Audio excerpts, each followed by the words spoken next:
buenas noches a todos los oyentes de Neuquén del Ayer en la Séptima. En la columna de esta noche vamos a hablar de la fundación del Hospital Regional Eduardo Castro Rendón.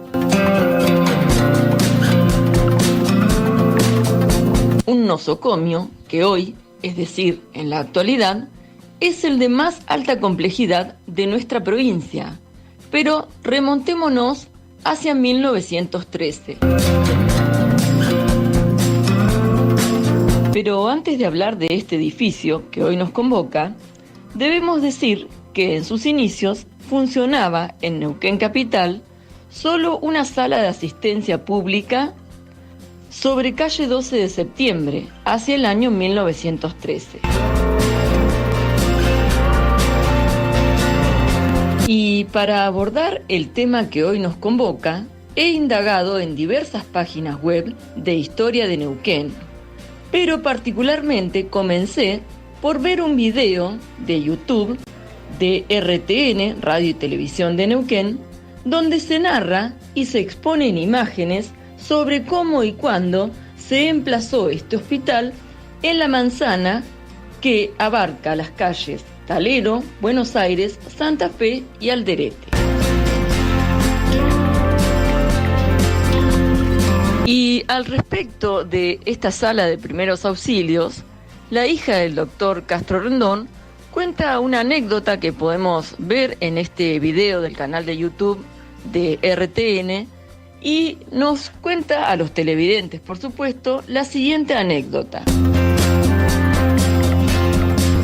Allí, su hija cuenta que era muy precaria la manera de atender a los pacientes y que cuando había que realizar una operación quirúrgica, el doctor Castro Rendón, su padre, debía cubrir los techos, es decir, poner encima de la mesa de operaciones sábanas esterilizadas para brindar mayor asepsia al paciente,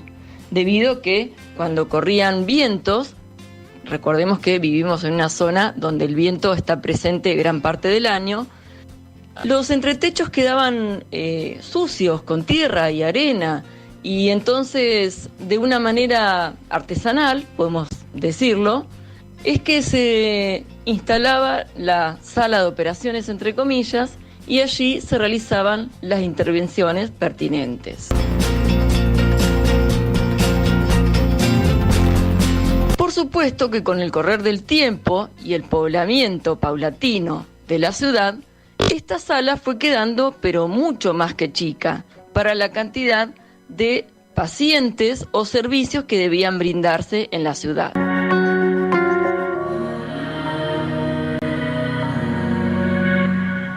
Por otra parte, este documento audiovisual nos data que dicho hospital lleva el nombre de Eduardo Castro Rendón desde el año 1984,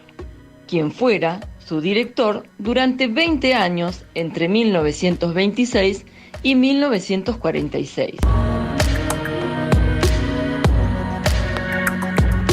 Más tarde, hacia el año 1937, junto con el doctor Ramón, impulsaron la idea de la construcción de este hospital que conocemos en la actualidad, emplazado en las cuadras que ya mencioné. Y luego se convertirá en un hospital público de alta complejidad, siendo el más importante de la provincia en la actualidad. Otras páginas dedicadas a la historia del hospital y su fundación, y con motivo de los 100 años de su nacimiento, en el año 2013, nos aporta que se contó con el Grupo de Estudios Históricos GEISO de la Universidad Nacional del Comahue para llevar a cabo una investigación historiográfica que nos brinda a la comunidad neuquina los siguientes datos. Y este trabajo se titula Un siglo al servicio de la salud pública, la historia del Hospital Castro Rendón, cuyos autores son los licenciados y doctores en Historia, Enrique Macés, Daniel Caminotti, Joaquín Perren, Fernando Casulo, Beatriz Gentile y Francisco Camino Vela.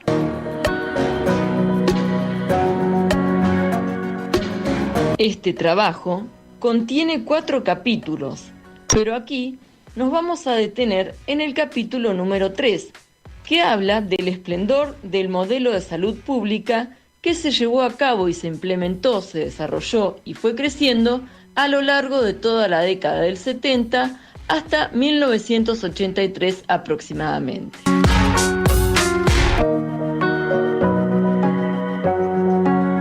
Y por supuesto que el libro que hoy estamos citando menciona primeramente en su introducción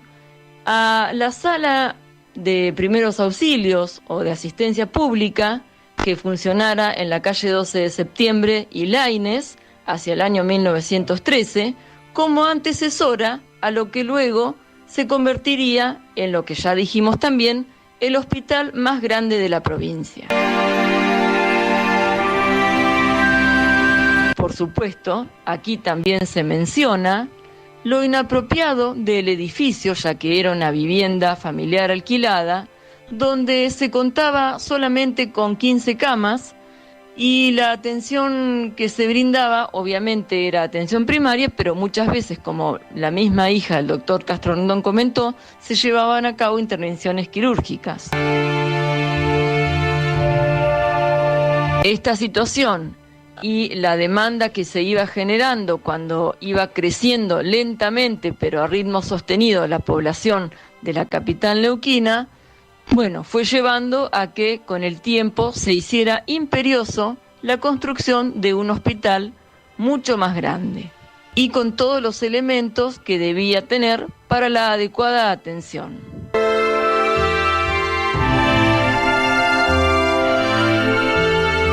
Pero antes de adentrarnos en lo que sucederá a partir de 1970,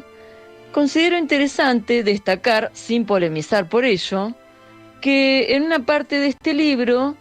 que estamos citando, se menciona que Abel Chaneton, en su rol de presidente del Consejo Municipal en el año 1913, se quejaba o reclamaba ante el Estado Nacional la discriminación para la atención sanitaria hacia los sectores más humildes de la naciente Neuquén.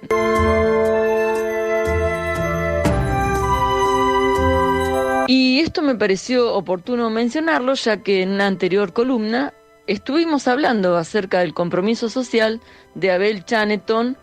no solo como intendente o presidente del Consejo Municipal, sino también como periodista.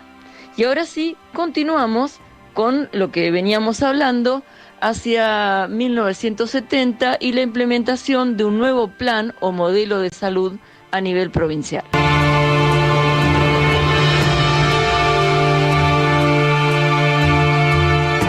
Y aquí, en el capítulo 3, se comienza a hablar de Felipe Zapag como líder del Estado neuquino y desarrolla aquí la autora del capítulo la política de salud pública que se iniciará entre los años 1970 y 1973, plasmado en un programa de acción para el sector de salud bajo el nombre Plan de Salud, con la finalidad de combatir en 3 meses aproximadamente enfermedades como tuberculosis, desnutrición y mortalidad infantil, entre otras enfermedades. Así, este plan tendrá como objetivo también la vacunación masiva, asistencia alimentaria, control odontológico y controles preventivos de la salud en general. Estas acciones se comenzaron a realizar en el ámbito escolar, es decir, en las escuelas primarias. Todos los cuarentones y cincuentones recordaremos estos eventos que se continúan practicando en la actualidad desde el Estado.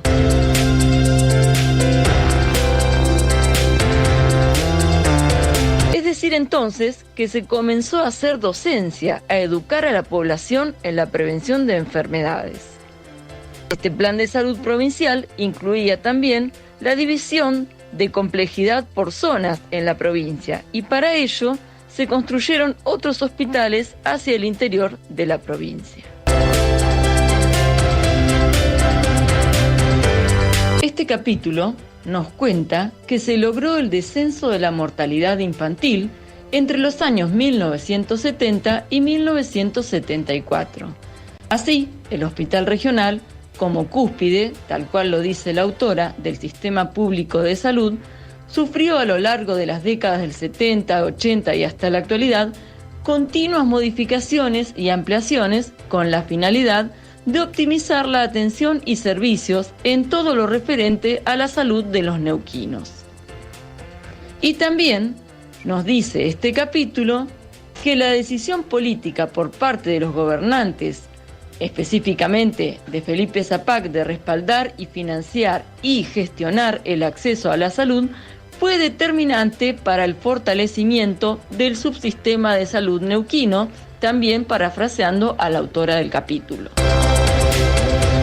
Por último, mencionaremos que el respaldo del gobernador Felipe Zapac fue decisivo para la continuidad del plan de salud. Este plan fue la columna vertebral de las políticas de salud públicas de la provincia de Neuquén, manteniéndose a lo largo de los años hasta entrados los años 80.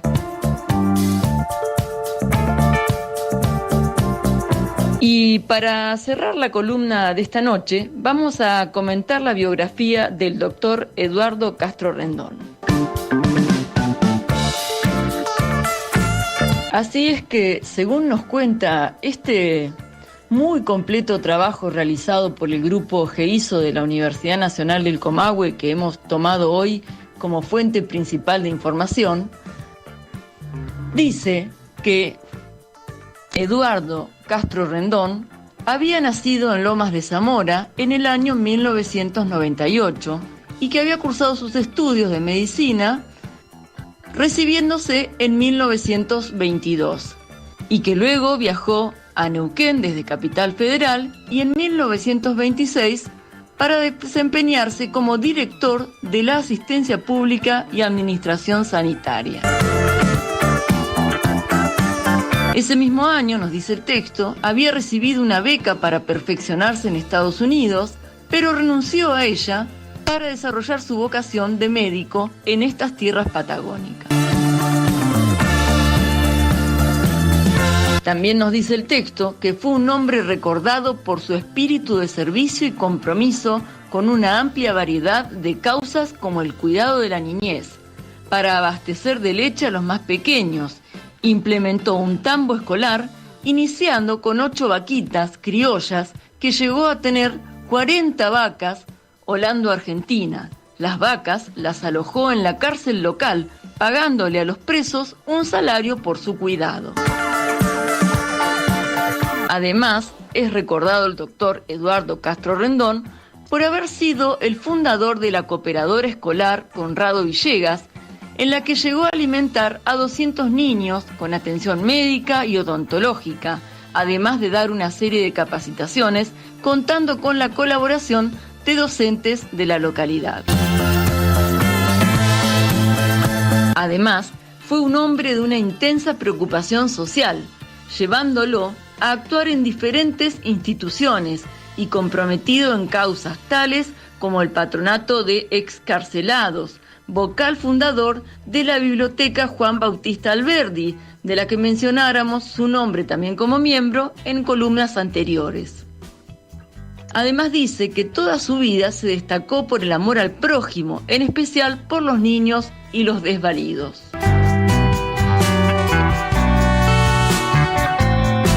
Antes de despedirme, debo hacer 2 pequeñas postdatas. La primera es que no mencioné, por el entusiasmo de relatar toda la historia del hospital, que la fecha exacta, el día de su inauguración, fue el 28 de junio del año 1913. Y la otra es que en este trabajo del grupo GEISO